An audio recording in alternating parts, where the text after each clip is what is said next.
আপনার বাড়িতেও এমনকি রান্নাঘরে আরশোলা টিকটিকির উৎপাতে অতিষ্ঠ হয়ে উঠেছেন? ভাবছেন কিভাবে এদের তাড়ানো যায়। অনেক স্প্রে কিনে এনে স্প্রে করার পর কিছুদিন হয়তো কম থাকে, আবার এদের উৎপাত বেড়ে যায়, আর টাকা পয়সা অনেকটা খরচা হয় এই ধরনের স্প্রে ওষুধ কেনার জন্য। ঘরোয়া উপায়ে কিন্তু আমরা বাড়ি থেকে, রান্নাঘর থেকে টিকটিকি আরশোলার যে উৎপাত সেটাকে পুরোপুরি শেষ করে দিতে পারি। পেঁয়াজ আমরা কম বেশি প্রত্যেকেই রান্নায় খেয়ে থাকি বন্ধুরা, কিন্তু আপনারা যদি একটি দুটি জিনিস মিশিয়ে নিতে পারেন, খুব সহজেই আপনাদের ঘরের থেকে যত আরশোলা আছে, যত টিকটিকি আছে, খুব সহজেই চলে যাবে। কারণ আরশোলা টিকটিকি আমাদের খাবার দাবারে, এদের পটি যদি কোনো কারণে মিশে যায় শরীর অসুস্থ হয়, সেই সঙ্গে শরীরে রোগ ব্যাধি দেখা দেয়, খাবার দাবার নষ্ট হয়, ঘর বাড়িতেও নোংরা করে। কিভাবে তাড়াবো চলুন দেখে। এখানে আমি নিয়ে নিয়েছি একটি উচ্ছে। উচ্ছের সবজি যেরকম ডায়াবেটিস নিয়ন্ত্রণ করতে সাহায্য করে, সেরকম বাড়ির থেকে আরশোলা এমনকি টিকটিকির উৎপাতও কমাতে সাহায্য করে। গ্রেটার নিয়ে নিয়েছি। গ্রেটারের সাহায্যে যে সবুজ অংশটা আছে, শুধু সবুজ অংশটাকেই এখানে আমাদের ধীরে ধীরে এইভাবে গ্রেট করে নিতে হবে। সবুজ অংশটার মধ্যে একটা স্ট্রং গন্ধ থাকে উচ্ছের, আর একটা স্বাদ তেতো ভাবটা সবুজ অংশটার মধ্যেই থাকে। 2 চামচ পরিমাণ মতো গ্রেট করে নিলেই হয়ে যাবে। দেখবেন এর মধ্যে কিন্তু উচ্ছের যে রসটা সেটাও কিন্তু থাকবে। এখানে ভালো করে আমি সবুজ অংশটাকে পুরোটা উচ্ছের থেকে এইভাবে দেখুন আলাদা করে নিয়ে নিয়েছি। এবার এর সঙ্গে আরও কিছু জিনিস আমরা নিয়ে নেব। একটি পেঁয়াজ নিয়ে নিয়েছি। পেঁয়াজ আমরা কম বেশি প্রত্যেকেই খাই। পেঁয়াজের গন্ধ এতটাই স্ট্রং হয়, এর গন্ধের কারণে যেখানেই দেখবেন পেঁয়াজ রাখবেন আরশোলা টিকটিকি সেখানে কিন্তু থাকবে না। তাই একবার পেঁয়াজটাকে এইভাবে ব্যবহার করুন, পুরো বাড়ি থেকে আরশোলা টিকটিকি পুরোপুরি চলে যাবে। পেঁয়াজটার খোসাটা ছাড়িয়ে নিলাম। এবার একটি গ্রেটার নিয়ে নেব। গ্রেটারের সাহায্যে উচ্ছের মতো পেঁয়াজটাকেও খুব ভালো করে এখানে আমি গ্রেট করে নিচ্ছি, যাতে পেঁয়াজের রসটা, গন্ধটা ভালোভাবে বের হয়। এর মধ্যে কিছু জিনিস আমাদের দিয়ে দিতে হবে। এখানে আমি নিয়ে নেব শ্যাম্পু।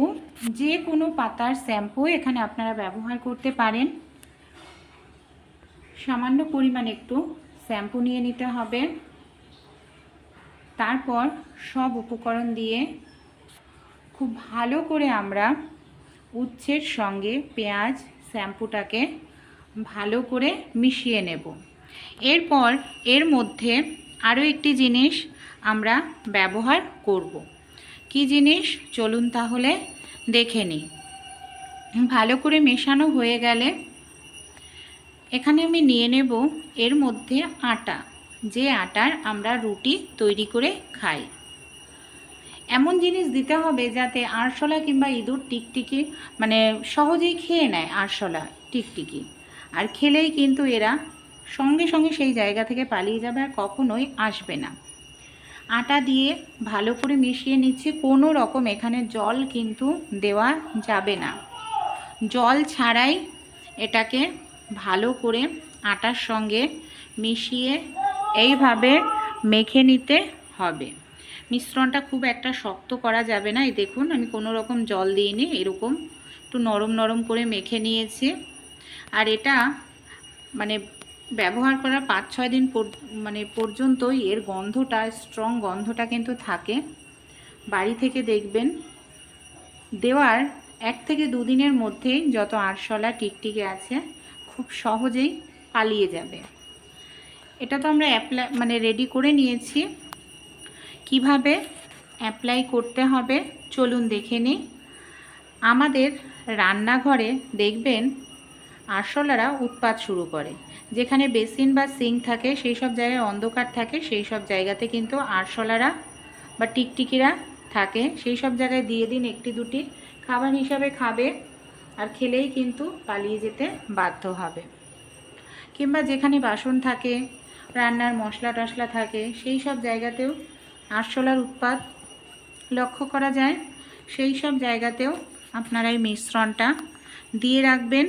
যেখানে যেখানে আরশোলা দেখতে পান বা টিকটিকি, আরশোলা টিকটিকি এটাকে খাবার হিসাবে খেলেই কিন্তু সেই জায়গা থেকে খুব দ্রুত তাড়াতাড়ি পালিয়ে যাবে। আলমারির নিচে, খাটের নিচে আমি একটি দুটি এইভাবে দিয়ে রেখে দিচ্ছি। আপনারাও এইভাবে দিয়ে রাখুন, দেখবেন বাড়ির থেকে খুব সহজেই ঘরোয়া উপায়ে, এর জন্য আমাদের অনেকটা টাকা পয়সাও খরচ করতে হচ্ছে না, একদম ঘরোয়া উপায়েই আপনারা টিকটিকির থেকে সহজেই মুক্তি পেয়ে যাবেন। এমনকি রান্নাঘরে আরশোলারা যে উৎপাত সৃষ্টি করে সে থেকেও মুক্তি পেয়ে যাবেন। তা ভালো লাগলে রেমেডিটি ট্রাই করতে ভুলবেন না।